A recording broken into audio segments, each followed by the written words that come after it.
Hey everybody, welcome to another Unlocked, and we're still at the Room Escape conference in Chicago, and we've got a nice little roundtable discussion we're about to get into. I'd like to introduce I'll let everybody introduce themselves here at the table, and we'll get into a discussion. So you know me, Tone, Frank, and let's get to everybody else. Hi, I'm Will. I'm from Mission Liberté, which is French for Mission Liberty. We're based in Mont-Tremblant, Quebec. I'm Jason. I have Steal and Escape in San Diego, California. I'm Jason from the UK. I'm organising Thinking Outside the Box from Peterborough.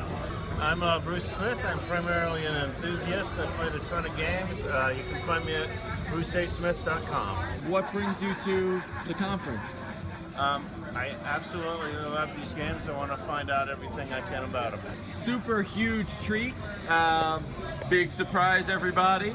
Dun, dun, dun, dun, dun. David and Lisa from RoomEscapeArtist.com have joined the discussion. So, what brings you two to the escape room industry? Love playing these games. We want them to get better. We want to be able to play better games. We want to be able to play more of them, and we want more people to have really awesome experiences outside from, not behind their screen, interacting with people in real experiences.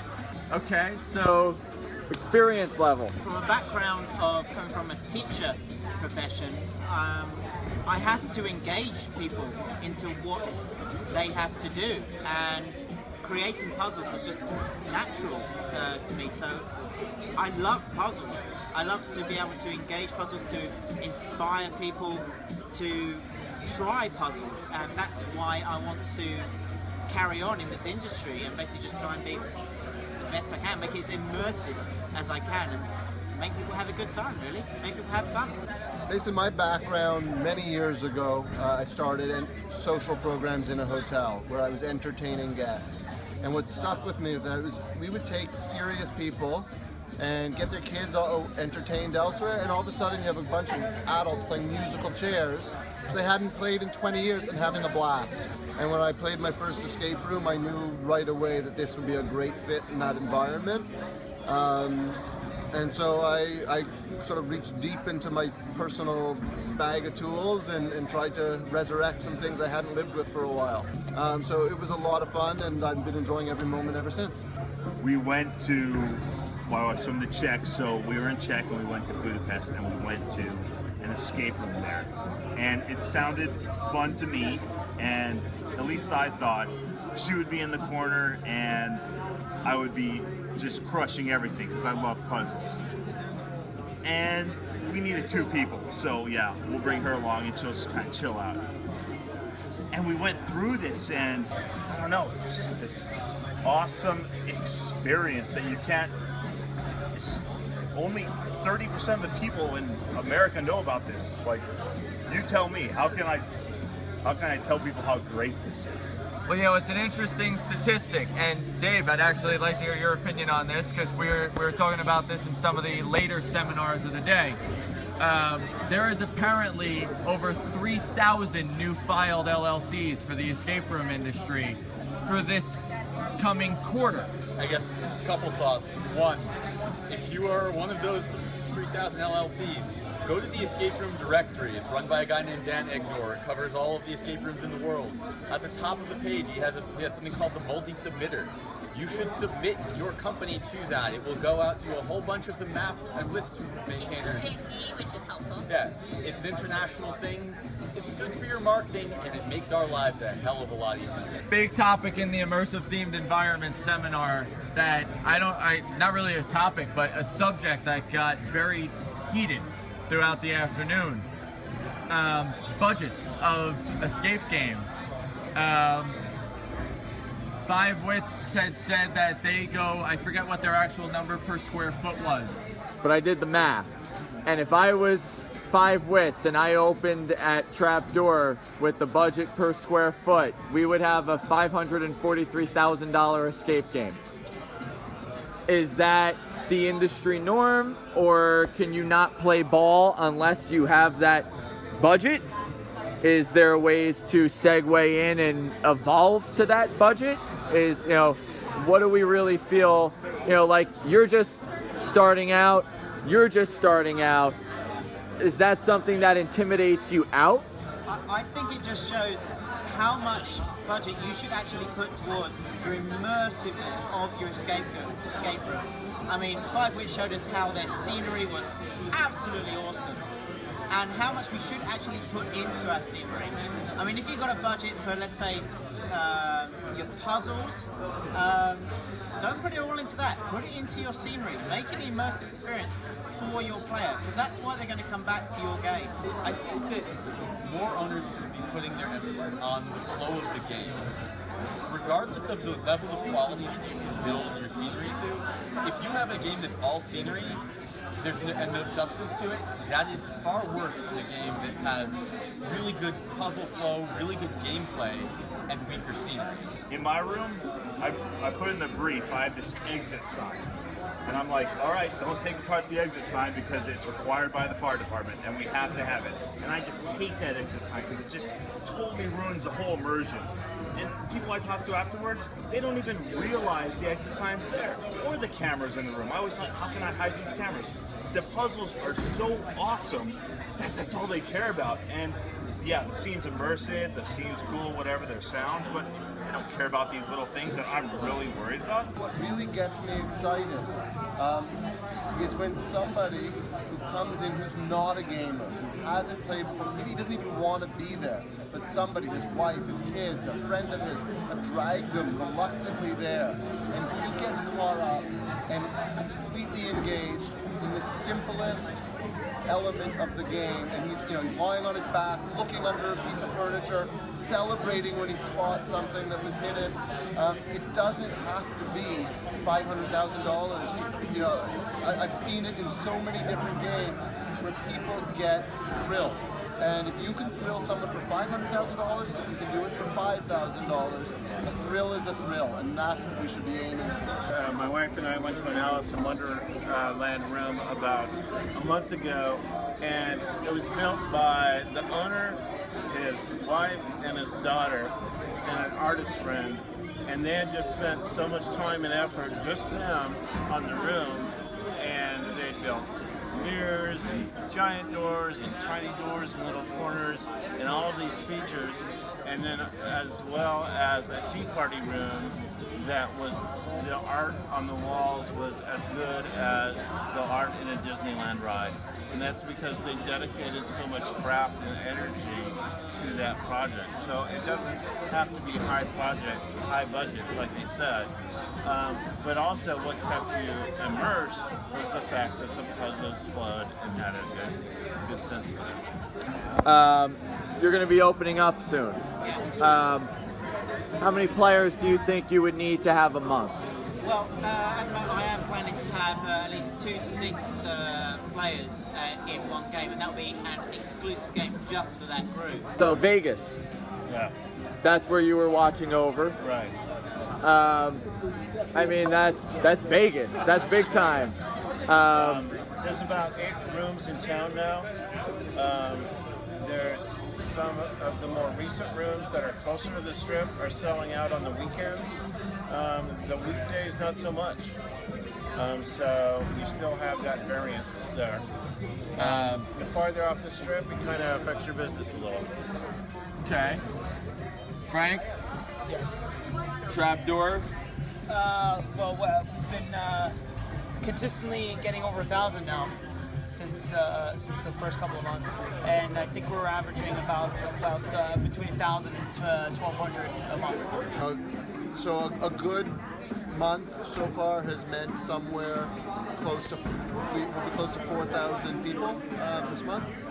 And then, in November, I have to work a lot harder to get people in corporate bookings, team training. How many games are in there? 6. 6 games. Okay, I think that's a good perspective too. We have 1 game in our building, 6 games. How many games are in Steal and Escape? 1 game right now. A good month for us, I don't know, 70 people? 70 people would be a great month. But I'm not sure if we talk about the strangers in private rooms. We learned a lot this couple of days, everyone talking about it. everyone's just preaching this private room thing. And I get it. People want to be with their friends, but personally, I love teamwork so much. I want strangers to come there. If I could, I'd have just strangers, just so they could get there and I could talk to them and we could have a little talk, 5 minutes, on how to use good teamwork. And they could go through it, and it would just be so awesome just to have strangers, because everyone who walks out of there is like, hey, we're friends, and the best times we have are just strangers, because one group does one thing. We have officially met the biggest escape room enthusiast, I think, in the history of the industry.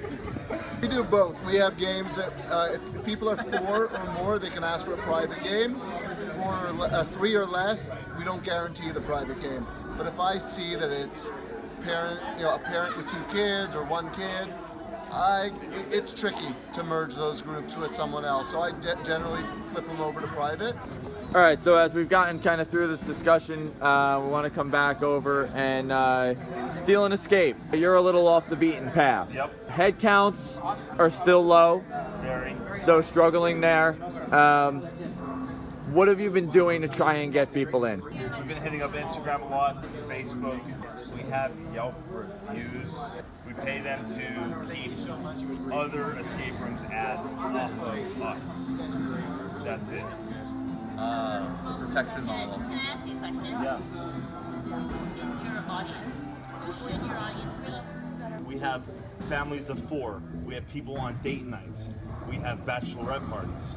We have meetup groups that come in because it's fun. Okay. And that's what we're hitting.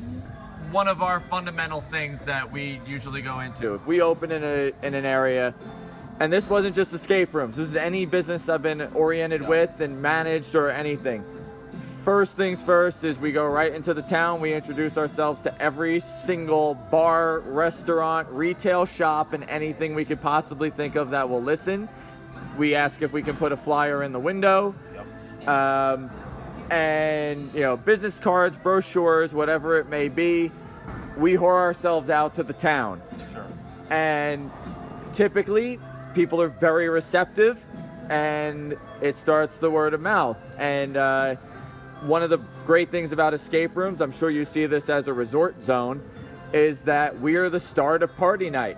So if you've got people that want to go out for the night, start your night at the escape room, go to the restaurant, go to the bar, and talk about the escape game for the night. So we have a lot of there's a bar across the way from us that actually has a trapdoor drink for when people leave. If they go there, they can order a drink at the bar. And if they win, which I don't even know how they really determine who won or lose, but they give them a free drink at the bar, and it's like a kind of back and forth. Hey, don't be stealing ideas. That's a great idea. So, well, that's why we're doing this. I mean, we're putting it out to the internet.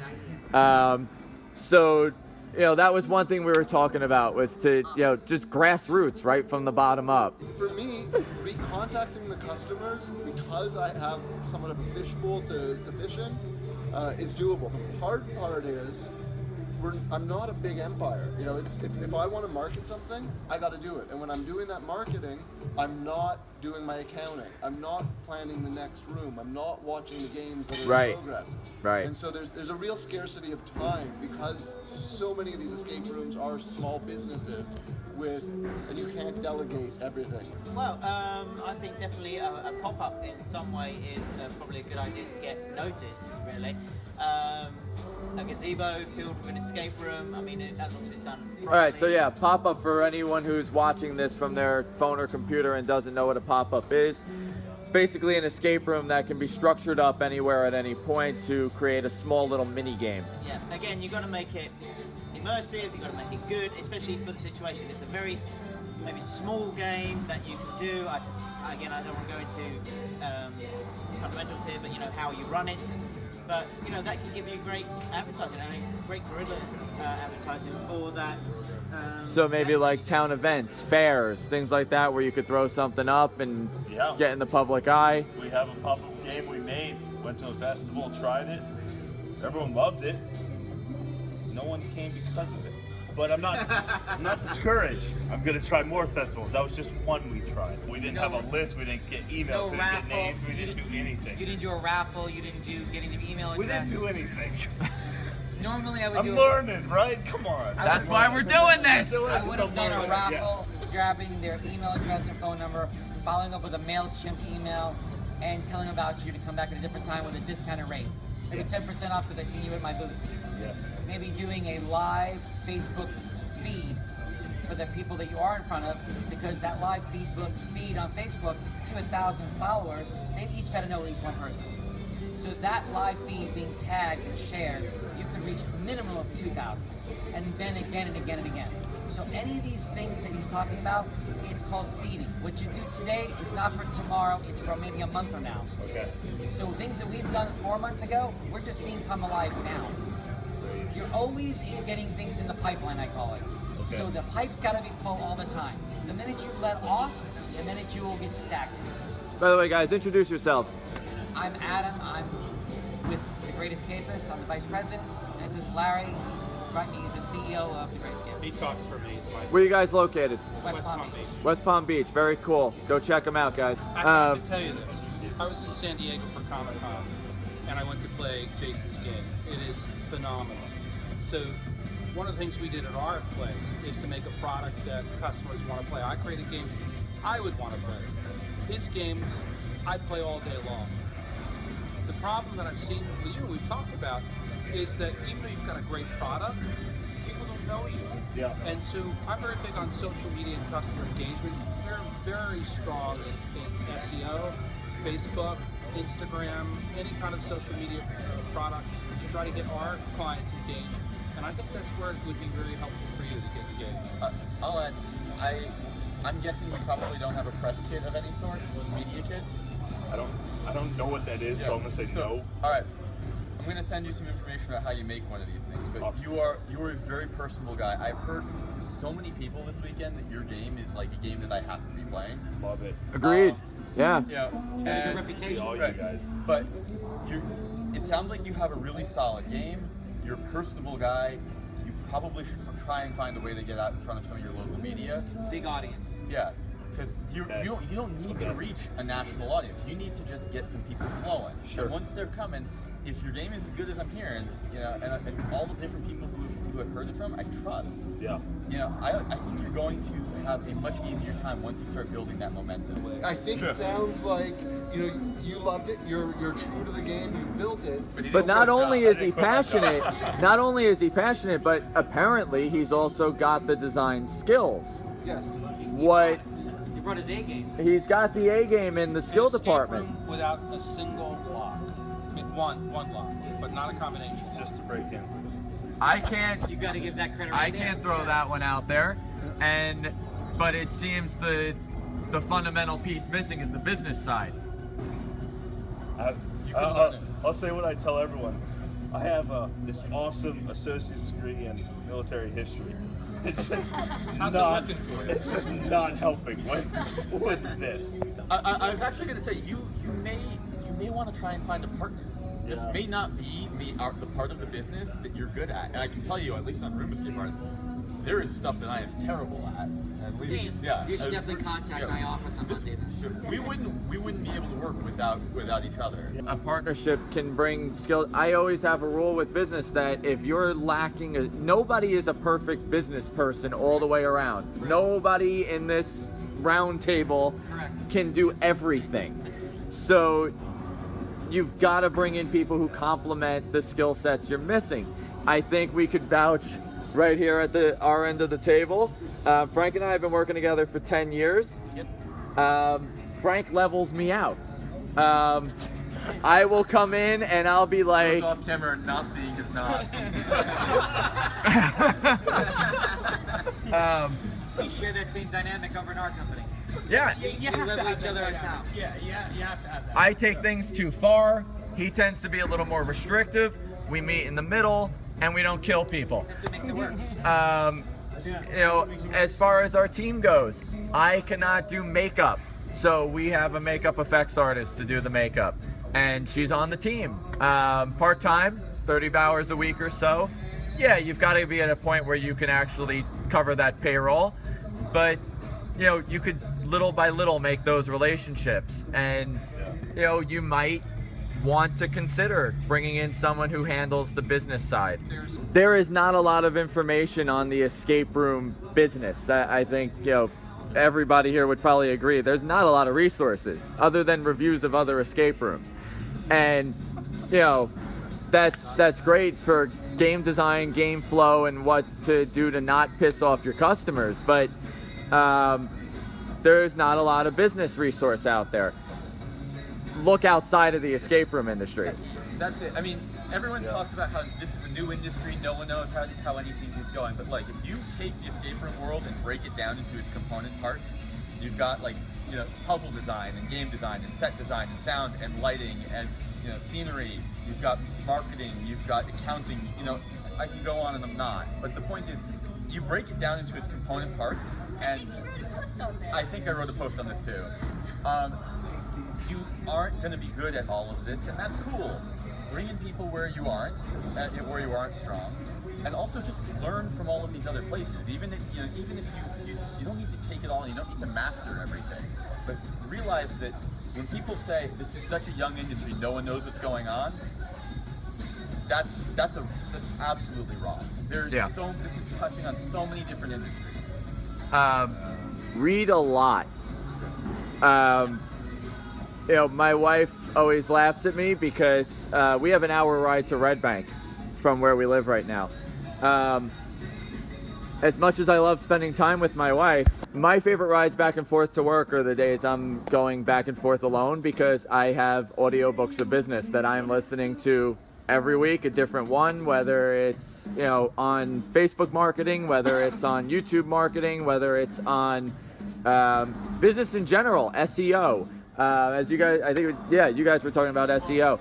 I own another company, so that's why, like you were saying earlier, what you don't know, what you do know. I own another business. It's an IT company and a web design company. So when I came into this, I may not know the escape business day one, but I knew some of the fundamentals that are going to be definitely hardcore pieces to make this run. I don't care if you're selling a widget or you're doing dry cleaning. There's a lot of relations to what you need. And I always, firm believer of surrounding myself with people that know more than me. I don't hire employees that I'm going to be the tyrant. I hire employees that can bring something to the table that I don't. So, on all those notes, gentlemen, thank you so much for coming together. Thank you guys for hosting this event tonight. And let's do one more quick around the room. Everybody, name, web address they could find you at. Will, from Mission Liberté. That's Mission Liberty with an E at the end instead of a Y.com. We're located in Mont-Tremblant, Quebec, so come skiing for a vacation. It'll be like France, but with a little less attitude and a shorter flight. We're going to skip you and come back at the end. Lisa and David Spira from RoomEscapeArtist.com. Subscribe today and buy a t-shirt. Buy a t-shirt, because, you know, puzzle harder. Larry Weinstein out of Delana, The Great Escapist, West Palm Beach, Florida. www.thegreatescapistfla.com. If you're there, please come by. We'd love to see you. Jason Stroud, Thinking Outside the Box, escape rooms. With search out Peterborough, escaperooms.co.uk. See you there. And maybe in the future, something might be on the horizon. I think he's going to do it. Very tempted. BruceASmith.com. Contact information's on the site. Anytime you want to talk escape games, I'm there. TrapdoorEscape.com, Red Bank, New Jersey.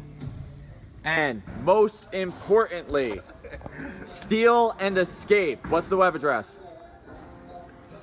Why is there a delay on this? Elevator pitch, you son of... Here's the big thing, right? I came up with this name. I'm like, all right, what's going to be a name that someone's going to not question? Steal and Escape. And then it's like, what kind of steal is it? S-T-E-A-L. Blew it on that. I finally had the chest. I blew it. S-T-E-A-L and escape.com. Excellent. Go check it out. Go play his game. If you're ever in San Diego, hit this man up. The game is amazing. I don't really know. I haven't played it. They could all be lying. Maybe we did all this tonight for absolutely no reason, but we're going to hope for the best. Right. Steal and Escape. Check them out. Thank you guys for another episode of Unlocked. subscribe to us, and check out all these guys, and check them out on Facebook, everywhere else they should be, and we'll check you out next time. Good night.